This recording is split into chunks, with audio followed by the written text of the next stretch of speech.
welcome to K-Drama School. I am hanging out with a dog. I don't know if you can see. There you go. That's Dev. Dev the dog. And it's this really pretty house in Sherman Oaks. I realized that I've been dog sitting for this household since like late 2019 or early 2020. And, a lot has changed and not a lot has changed. I mean, not a lot has changed in the sense that I am still dog sitting every once in a while. What has changed is that I'm not sure if I want to continue dog sitting. It's like I would rather have a dog of my own and a house of my own to look after. You know what I'm saying? So I think that's changing.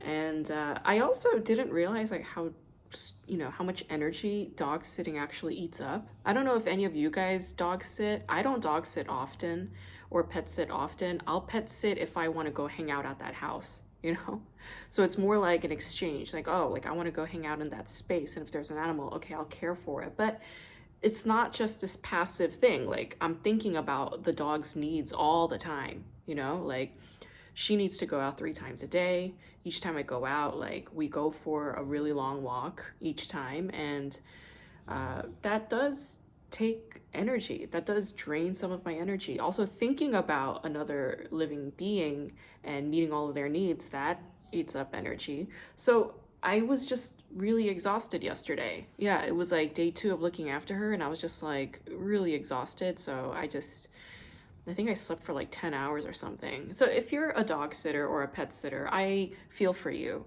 And you are not wrong if you feel like that is a taxing act. It is. It's definitely draining. It does drain the energy. Overall, this is like not a bad weekend. I'm enjoying my weekend, but I'm trying to level up. I guess that's what I'm saying. I'm learning ways to level up, and one of the ways of leveling up is to say, no, I can't look after your dog this time because I'd rather put my energies into getting a dog of my own and a house of my own. I think that makes sense, right? I started reading up on quantum physics lately, and I think I want to read more about quantum physics. I'm also reading some books about anger and spirituality, and I think these are all sort of helping me like strengthen parts of me that I feel like I'm weak at, as in like parts of me that I don't fully trust. So for instance, like during therapy, I was negotiating or debating like whether or not me reacting to a certain delay from a certain journal. Why am I even being vague? Let me just get into it. All right, so I submitted to this journal, which is like a pretty prestigious journal. I submitted to this journal last year in March. So March 2022, I submitted an article to this journal. And usually a peer-reviewed journal will respond within 3 months' time and let you know whether or not the peer review was an okay or a pass. Like meaning, will they continue to edit this and publish it, or will they just say no, like this is not a publishable work, or it's just not a good fit. And after 3 months, what they said was, can you please submit a bibliography? Like your article seems very interesting. Can you please submit a bibliography? So I did. And then, right, so that was June 2022. And then I never heard from them again. Yeah. So they've been hanging on to my article for over a year. Yeah, over 1 year they've been holding on to my article. So like a week ago, I just kind of got annoyed and I was like, hey, like, let me get an ETA on when this is going to be approved, or like where are we at with the peer review? And the editor is just like, yeah, it hasn't even been peer reviewed yet. So this article has been sitting on his desk, not being sent to peer reviewers, or it's like in limbo somewhere. And I haven't been getting any updates. I don't even know if this article is going to be published or not by this journal. And there's something really like unethical about that because, hello, it's like this article could have been sent to a different journal for consideration, right? And now it's just sitting with them, like on their desk forever to be. So I was just like, listen, I need an ETA. I need a firm ETA. And if I don't get that, then like, I mean, I didn't give them an ultimatum. I was just like, I need a firm ETA. So they were like, this is a big problem in arts and humanities, and like articles don't get published within like 3 to 5 years time. And I'm like, hold on. Because I've published articles in 3 other journals, and none of them took 3 years. Yeah, they would take 1.5 to 2 years maximum. Okay, so 3 to 5 years, and him trying to generalize and say that this is how it is? Nah, fucking way. He's just deflecting the fact that perhaps he's not a good enough editor. Yeah, perhaps he has, time management issues, right? Deflecting all of those things. And I'm just like, bro, I am withdrawing my article from consideration due to gross delays. That's what I said. Yeah. I mean, I didn't say bro, but it's implied. And I was like debating whether or not this was the right move after I made this decision, which was in part, motivated by impatience and anger. But I feel like it was due impatience and anger, right? Because, hello, like fucking 14 to 13 months of sitting on my article without any progress, that's fucked up, right? Especially for like younger academics whose, publications mean a lot to them. I mean, that's their cultural currency or academic currency. And for them to just sit on it and be like not mindful of what this might mean for a younger academic. So I was just like, in therapy, I was just kind of questioning this decision. But then my doctor made these really helpful, observations. Like she was just like, well, you're very sensitive to things like untimeliness, and you're sensitive to injustice. So your reaction is valid because of your sensitivity to these things.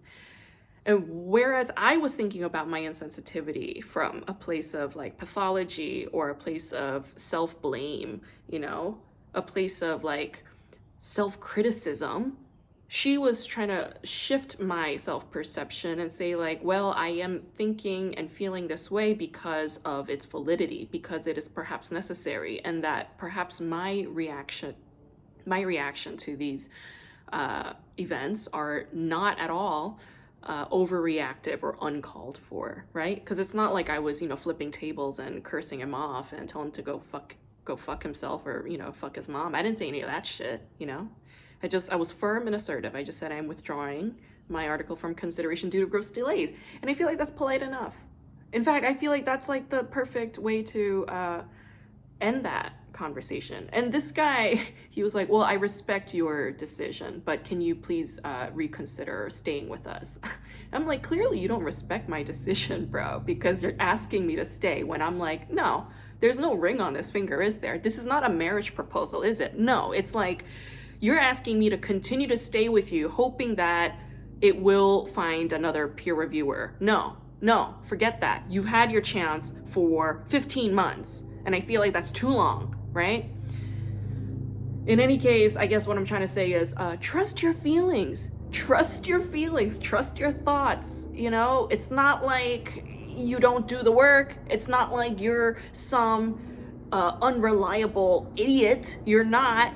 Right? Like you are a mindful being. You are an aware person. You are a considerate person. You're somebody who has patience. You're somebody who considers all of it, right?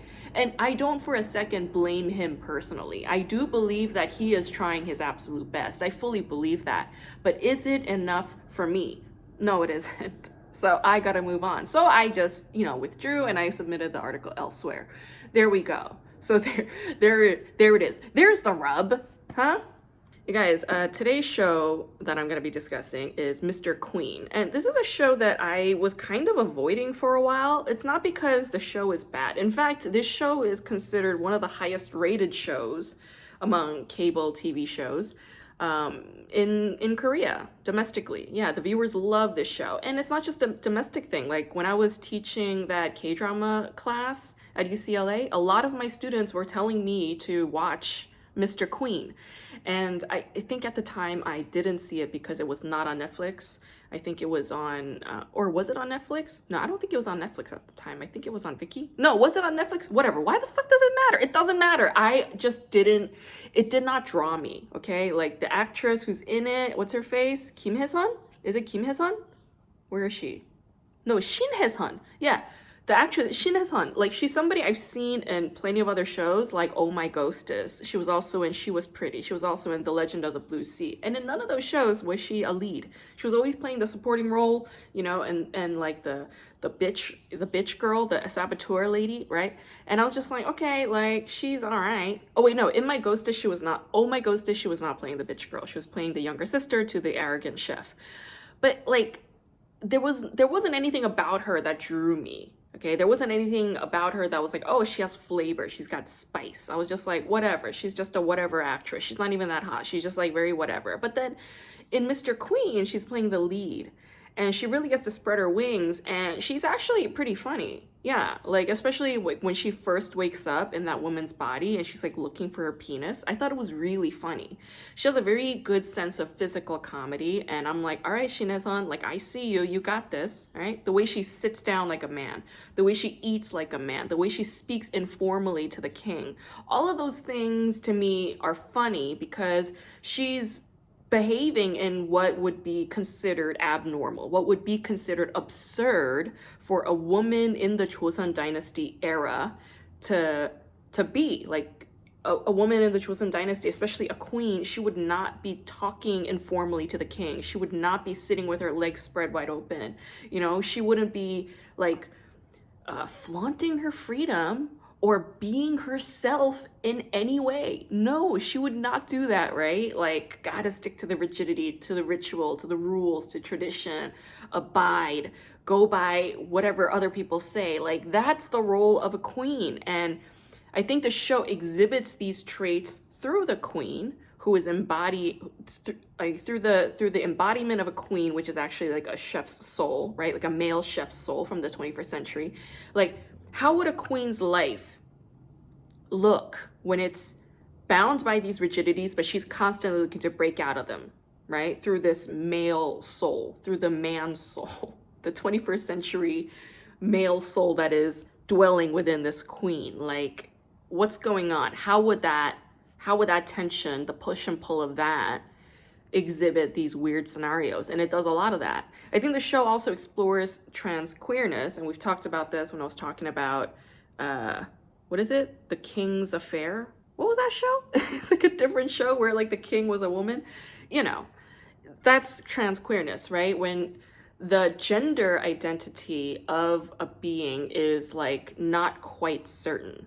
And in this case, it's like, okay, the queen is a woman. It's a woman's body, but a man's soul is dwelling in it. But it's not just the man's soul. Like the queen's original soul is also dwelling in it. So there's like dual souls in this one woman's body. And within this embodiment, like the male chef is lusting after other women in the royal court. And then in the queen's soul, she's lusting after the king, who is a man. So there's like this sexual fluidity through this one character who's embodying two souls, right? Although one surfaces more often than the other. Wherever there's a character who plays gender swapping in K-dramas, I feel like that show tends to do well. And Mr. Queen is one example. Secret Garden is another example. That show was super popular, and it's when, the man and the woman's bodies were switched. And I think part of the reason why these shows do so well is because of that trans queer element. Of course, you have the humor part, right? It's like, okay, there's gender swapping, and there's always going to be like a comedic aspect because it's a breaking down of gender norms as we see it or as we believe it. And then the show is breaking those gender norms and it's like that becomes the comedy. Okay. But I think some of this is also through the curiosity of the audiences. Like, oh, a show like this would scratch at the curiosity of audiences when they wonder like, oh, what about this kind of queerness? What about this kind of queerness? Like queerness not only in the sense of gender swapping and gender role playing, but also like when it's two souls dwelling in one body, that's a queerness.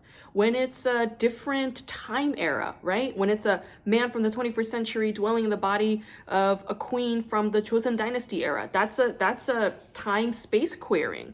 And then you have the queering of, how do you say, like familiarity, okay? Queering of history, yeah. Like what this male chef does is he introduces the Joseon Dynasty to all these new things like McDonald's, or ramen, right? And it just shifts the history in a weird way. So I feel like there's a multiple layer of queerness that's happening through this show at one time. There's also a question of privilege, right? Like a man in the 21st century, a Korean man in the 21st century in South Korea. He has a lot of privileges. Yes, he's a chef, he's a good looking guy, he has a lot of power. He has his problems, but he's ultimately part of the patriarchy, right? And it's like, oh, what happens when a man like that is stuck in a queen's body in the Joseon dynasty?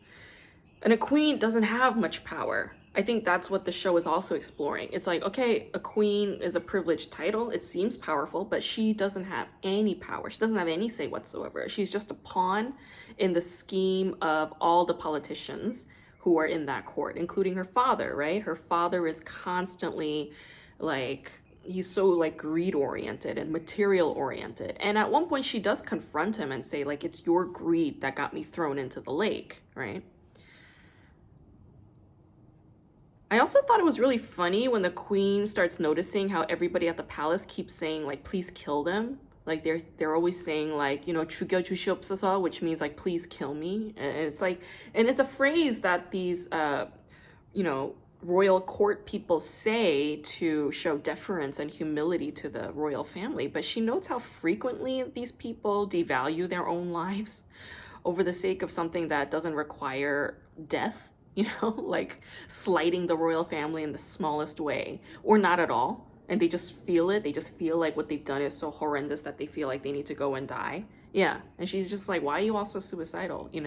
So there's like an exposition of that too. Like they're sort of revealing like, oh, you guys all devalue your own lives for the sake of nothing. This royal family is nothing. This is an illusion. It's a creation. It means nothing, right? I think the show is very progressive in having this trans queer character, but the show also exhibits homophobia.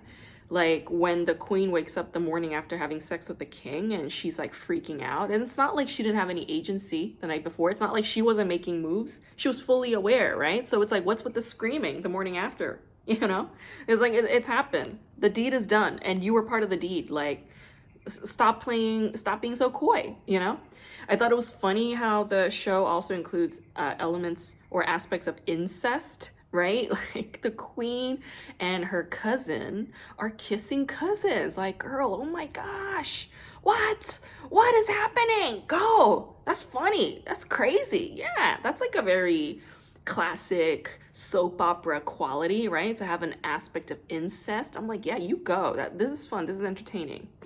Mr. Queen also has an element that I see throughout all K-dramas. Almost all K-dramas always have this, and that is a question of free will, okay? The king struggles with recurring nightmares that he's like a puppet with these strings pulling on him. So this is a nightmare that is speaking to his own lack of agency as a king and, not trusting his people and how they treat him. But the queen also has struggles with agency, right? Like, she knows that she's a mere pawn in the political struggles of the people who surround her. And she's also struggling with the fact that the body is not her own, right? I thought the ending was very interesting, how the queen takes measures to reform laws pertaining to women in the royal court, like the right to be married after age 18 or prohibiting girls under age 10 from joining the court to serve as a means to protect the children, right? In this way, the show exhibits feminist values, and I thought that was pretty rad, pretty good. And I love the scenes when the queen goes into the kitchen and cooks meals. Yeah, like this kind of harkens to a classic K-drama called 대장금, or The Jewel in the Palace, which is like, I think it's like over 100 episodes, but it's worth watching. It is worth seeing if you have not seen Jewel in the Palace. I highly recommend it. And that show is very famous for putting Hallyu foods on the map, making Korean food global. Yeah, like starting with Asia. Yeah, it's a really good show. Everybody loves that actress, Younghae. And the show was a huge sensation because it showed Korean food as medicine. Yeah. But on this show, although it's appropriating aspects of daejanggeum with the whole like cooking in the kitchen and like, changing the the worldview and the perspective or the emotions or the minds of these like royal people who are stubborn and rigid in their thinking. It's like, oh no, I can get to them through their stomachs, through their taste buds. While Daejanggeum was all about health, it was like a health oriented thing and a well-being thing. This show, it's more about pleasure. Indulge in pleasure. Indulge in fried foods. Like this fried potato tastes really good. This McDonald's sandwich tastes really good. Yeah, it's got nothing to do with health, all to do with vice and pleasure. And that's another radical thing about this show. So I thought that was super funny. So yeah, Mr. Queen, I'm on board.